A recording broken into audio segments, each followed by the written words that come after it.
In this video, we're going to be looking at the same circuit, and we're going to use nodal analysis first, and then we're going to do mesh analysis. So for our nodal analysis, we will have three nodes, Vx, Vy, and then Vz. And we want to find Vx, Vy, and Vz. As always, we need to define the currents going in and out of the node, so we're just going to pick some arbitrary directions, like this. And for the node Vx, we would have IR1 going in, and then IR2, and IR3 going out.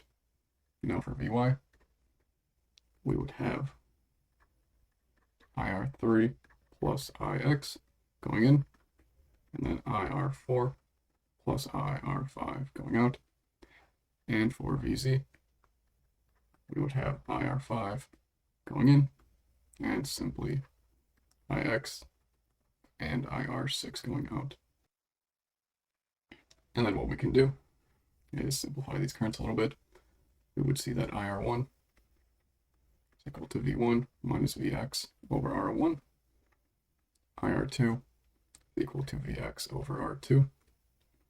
IR3 is equal to Vx minus Vy over R3. IR4 is equal to Vy over R4. IR5 is equal to Vy minus Vz over R5. And finally, IR6 is equal to Vz over R6. So now what we can do, plug all of these equations into these three equations on the left.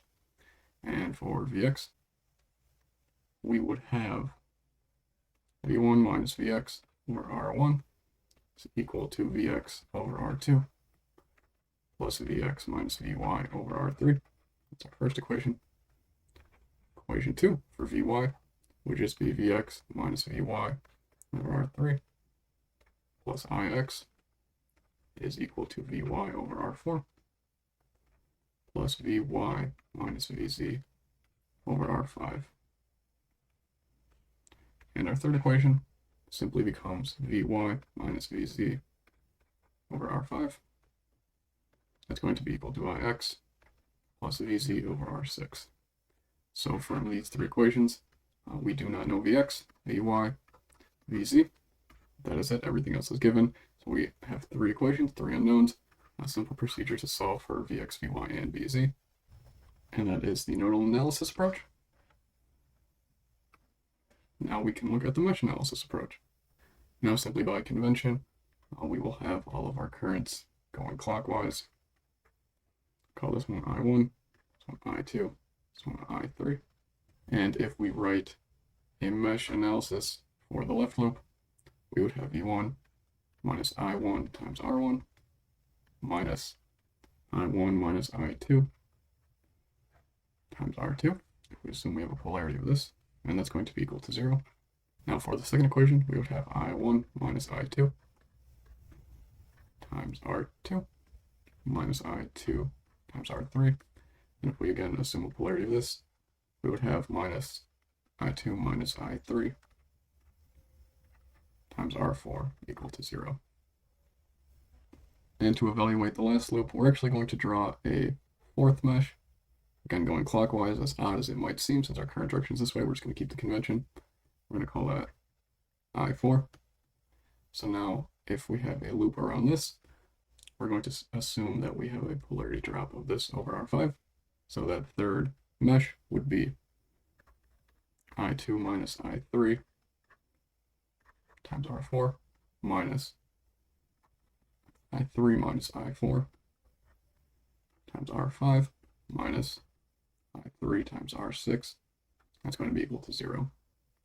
So we have one equation, two equations, three equations, and our fourth equation is simply going to be that I4 is equal to minus Ix. And that's simply just from looking at this loop I4, we can see that that current for I4 is just going to be equal to minus Ix. So we can take that fourth equation and simply just plug it in to here. So then we really just have three equations. We don't know I1, I2, and I3. But we have three equations, three unknowns. So again, we have a system that we know how to find the answer for. Now this example is nice because you can solve it both with mesh and nodal analysis. That's always a good exam question because if you are asked to do both methods, you know that you should be converging on the same answer for everything. If you were asked something like find Vx, Vy, and Vz for both nodal and mesh analysis. So next time we're going to look at a new concept called superposition, which we can apply to all of these circuits.